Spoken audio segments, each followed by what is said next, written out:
Assalamualaikum warahmatullahi wabarakatuh. Saya Orji Satifariduan dengan NIM 22 1011043. Di sini saya akan memenuhi tugas mata kuliah metodologi penelitian hukum dengan dosen pengampu Ibu Ika Atika SHI MH yang terhormat. Saya akan memaparkan bab 1 hasil penelitian saya yang berjudul analisis upaya hukum perdata untuk membatalkan pernikahan terpaksa karena hutang. Ada beberapa poin di dalam profil studi saya. Yang pertama adalah latar belakang. Di latar belakang ini saya akan menjelaskan terlebih dahulu apa itu pengertian pernikahan, undang-undang pernikahan, serta syarat-syarat sah yang harus dilakukan dalam pernikahan. Kemudian selanjutnya akan dijelaskan tentang undang-undang yang mengatur tentang pernikahan serta undang-undang yang mengatur pembatalan pernikahan karena terpaksa. Poin yang kedua adalah rumusan masalah. Rumusan masalah di sini ada dua. Yang pertama, bagaimana dampak hukum terhadap nikah paksa sebagai pelunas hutang. Yang kedua, apa saja dasar hukum yang dijadikan acuan untuk membatalkan pernikahan yang terjadi akibat tekanan paksaan terkait hutang. Poin yang selanjutnya adalah tujuan penulisan. Tujuan penulisan ini yaitu adalah untuk menjelaskan bagaimana upaya hukum perdata untuk membatalkan pernikahan terpaksa karena hutang. Poin selanjutnya adalah manfaat penelitian. Manfaat penelitian adapun di sini yaitu manfaat teoritis dan manfaat praktis. Manfaat teoritis yaitu penelitian ini diharapkan mampu memberikan wawasan, informasi, dan pemahaman yang lebih mendalam mengenai aspek hukum pernikahan, khususnya yang berkaitan dengan pernikahan paksa di sudut pandang akademis. Yang kedua, manfaat praktis. Hasil penelitian ini dapat dijadikan sebagai referensi tambahan baik penelitian berikutnya yang melakukan kajian yang bidang serupa. Dan selanjutnya adalah metode penelitian. Dalam metode penelitian ini ada beberapa poin juga. Yang pertama, jenis penelitian hukum. Jenis penelitian hukum yang saya ambil dalam penelitian ini adalah jenis penelitian hukum normatif.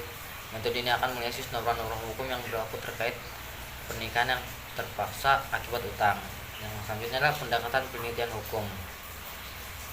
Selanjutnya adalah sumber data hukum. Nah, sumber data hukum yang saya ambil dari penelitian ini adalah dari pasal-pasal pernikahan, pasal-pasal KUH Perdata, dan jurnal-jurnal terkait pernikahan atau undang-undang yang membatalkan pernikahan karena utang. Yang selanjutnya adalah tadi adalah sumber data primer. Yang selanjutnya adalah sumber data sekunder. Nah, di dalam sumber data sekunder ini berisi tentang buku-buku literatur ataupun jurnal-jurnal terkait pernikahan dan perkawinan. Poin selanjutnya adalah teknik pengumpulan data.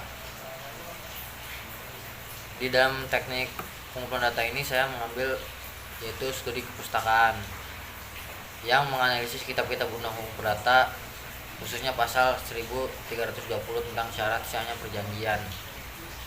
Yang kedua adalah mengkaji Undang-Undang Nomor 1 Tahun 1974 tentang perkawinan.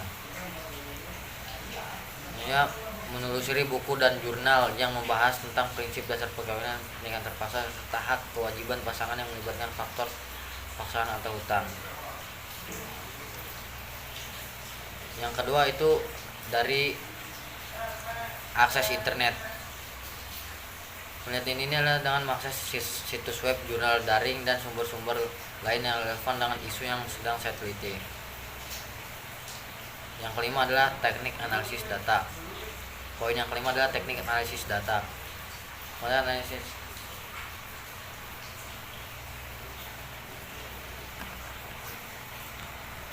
aktivitas yang dilakukan dalam proses analisis data tersebut antara lain meliputi pengambilan data, penyajian data, reduksi data, dan penarikan kesimpulan.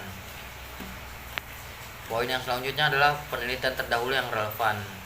Saya mengambil 5 penelitian terdahulu yang relevan, antara lain adalah dari skripsi Fathul Ilma, nikah paksa sebagai pelunas hutang, studi di Kelurahan Kecamatan Widayana, Kabupaten Pekalongan.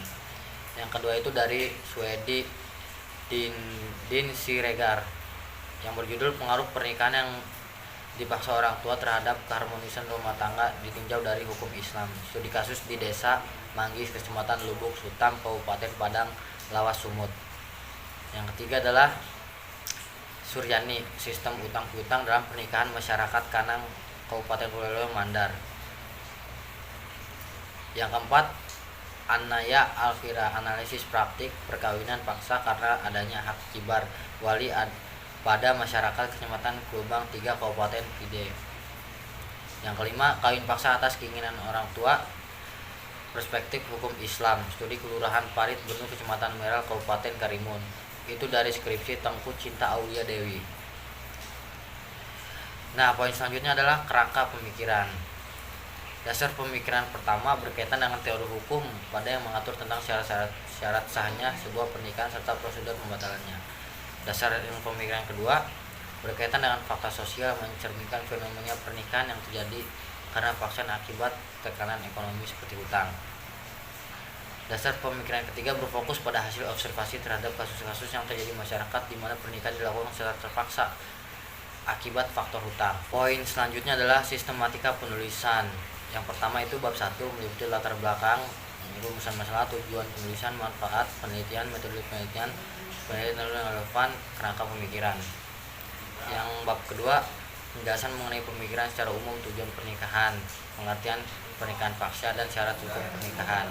Bab yang ketiga adalah bahas tentang penelitian jenis dan sumber data tentang upaya perundang-undangan untuk pembatalan pernikahan terpaksa karena hutang.